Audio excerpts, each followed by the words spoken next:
Hey everyone, so for today's video we are going to study future perfect tense जिसमें हम आज पढ़ेंगे meaning and definition of future perfect tense, helping verbs of the tense, examples of will have and shall have and different examples. So let's start with this. So here is about meaning first of all.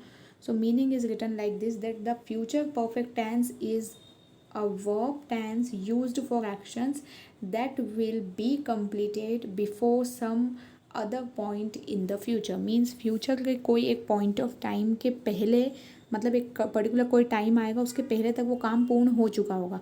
इस चीज़ को हम बोलते हैं future perfect tense, जिसमें हम ऐसा अनुमान लगा रहे हैं कि ये काम तब तक हो जाएगा.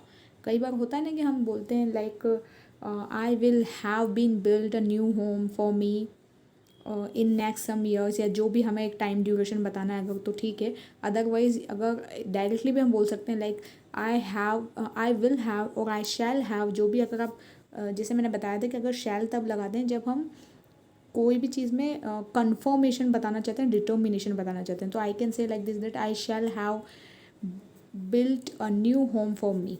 ओके, तो यहाँ पर अगर हम फ्यूचर परफेक्ट टेंस की बात करें तो कोई चीज़ फ्यूचर में, कोई point of time in future में कंप्लीट हो चुकी होगी, so that is future perfect tense. यहाँ अब इसका डेफिनेशन देख लीजिए. So the future perfect tense refers to a completed action in future. कोई भी एक्शन जो कि फ्यूचर में कंप्लीट हो चुका होगा. अभी this is just an assumption, एक पूर्वानुमान है, लेकिन वो फ्यूचर में कंप्लीट होने के चांसेस हमें लग रहे हैं. Then we will use this tense, future perfect tense. Okay fine. So here the helping verbs are shall have and will have. So shall we are going to use with I and we. Fine. And जो will है वो तो आपको पता ही है कि आई के अलावा जितने भी बच रहे हैं जैसे ही, she, it, name and you, we, they, plural, ऐसा कोई सा भी जितने भी रिमेनिंग है वो सारा विल हैव के साथ जाएगा. ये आप चीज़, ये तो मैंने आपको पहले भी बताया हुआ in my previous videos also, that shall is always use with I and we but for showing the determination and confirmation. Fine. So these are the helping verbs. And next here is in detail. For example, I, you and he, she and it. We will use with this will. अब यहाँ पे will जो है वो I के साथ में shall भी यूज़ होता है, will भी यूज़ होता है. So it's your choice what do you want to apply. लेकिन अगर determination या confirmation बता रहे हैं so we will use shall. Okay.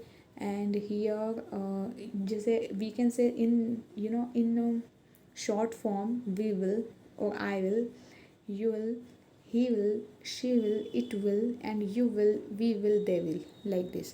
So सबके साथ में have यूज़ होता है, will हो या shall हो. जैसे यहाँ पे will और have के साथ में हमने सबके साथ में यूज़ करा है, एक सिंगल यूज़ करके चल गए अभी यहाँ पे will और have, और इसका शॉर्ट बताया हुआ है यहाँ पे. ठीक है.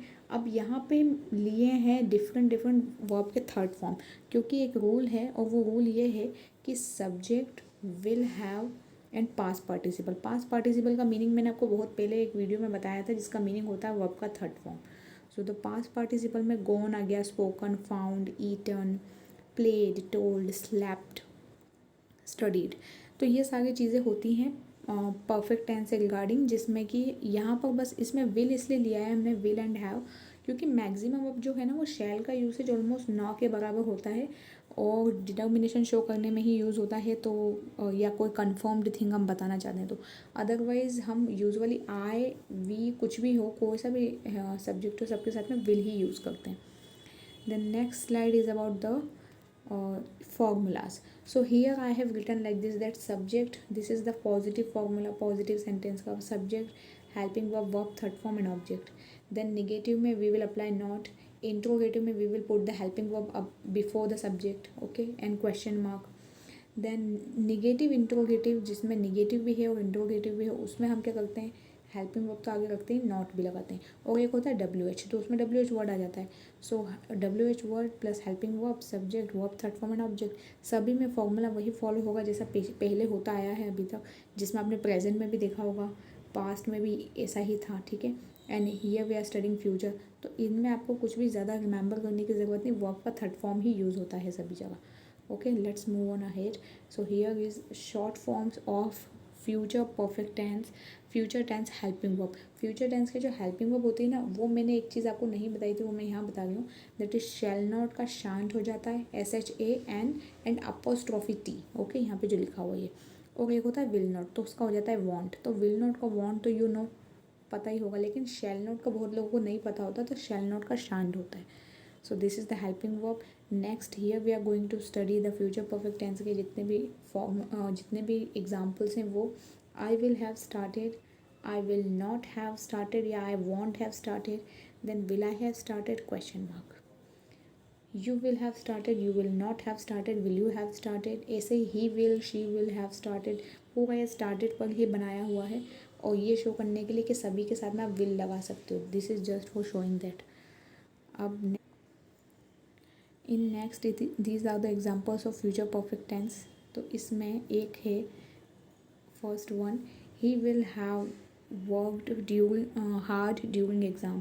सो यहाँ पे हम फ्यूचर में वी आर एजम्पशन लगा रहे हैं कि फ्यूचर में ही विल हैव वर्कड, कि उसने वर्क हार्ड किया होगा फॉर द एग्ज़ाम।